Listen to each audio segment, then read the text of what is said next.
অবশ্যই কিছু ইতিবাচক পরিবর্তন আছে। সেটি পরিবর্তন হচ্ছে যে আমরা কিন্তু বিচারহীনতার একটা সংস্কৃতি আমাদের এখানে ছিল দীর্ঘদিন। অপরাধ হতো, পার পেয়ে যেত, আসামি ধরা পড়তো না, জামিন হয়ে যেত।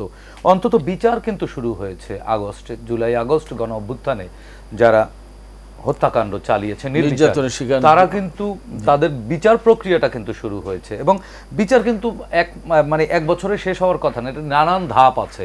এবং অন্তত প্রাথমিক ধাপে যেটি শুরু হয়েছে, আমি আশাবাদী যে এটি চূড়ান্ত রূপও লাভ করবে। এ জায়গাটিতে আমি অবশ্যই প্রাপ্তি মনে করি। এরপরে আরেকটি জিনিস যেটা সেটি হচ্ছে যে রাজনৈতিক দলের মুখ দেখা দেখি বন্ধ হয়ে গিয়েছিল।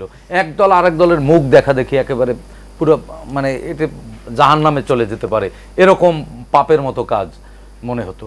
সেই জায়গাটি থেকে কিন্তু আমরা বেরিয়ে এসেছি। আজকে দেখেন ডান বাম মধ্যমপন্থা সব কিন্তু এক টেবিলে বসতে পারছে। আমি এটিকেও রাজনৈতিক সংস্কৃতিতে এক ধরনের ইতিবাচক ধারা হিসেবে দেখছি। এটিও এক ধরনের পরিবর্তন।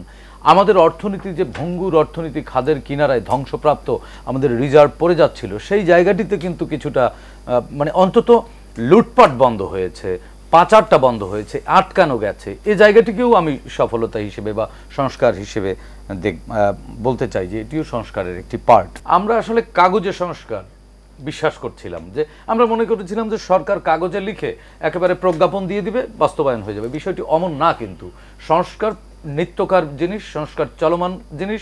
এটি পৃথিবী যতদিন থাকবে ততদিন চলতেই থাকবে। সুতরাং সংস্কার কোনোদিন শেষ হবে না। আজকে যেটি প্রাসঙ্গিক, কাল সেটি অপ্রাসঙ্গিক। সুতরাং সংস্কার শেষ করা যাবে না, সংস্কার শেষও হবে না।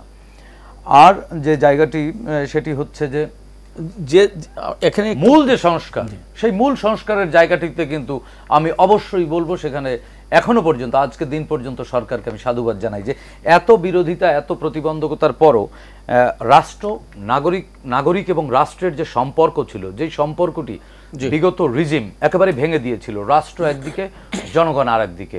রাষ্ট্র জনগণকে খুঁজে পেত না, জনগণ রাষ্ট্রকে খুঁজে পেত না।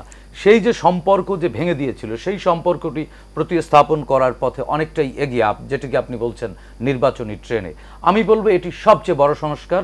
রাষ্ট্রের সাথে জনগণের সম্পর্ক স্থাপন করা এবং জনগণের রাষ্ট্র জনগণকে বুঝিয়ে দেওয়ার যে পথ সৃষ্টি করা, সেটি বড় সংস্কার এবং সেটি আজকে দিন পর্যন্ত সরকার করে ফেলেছে।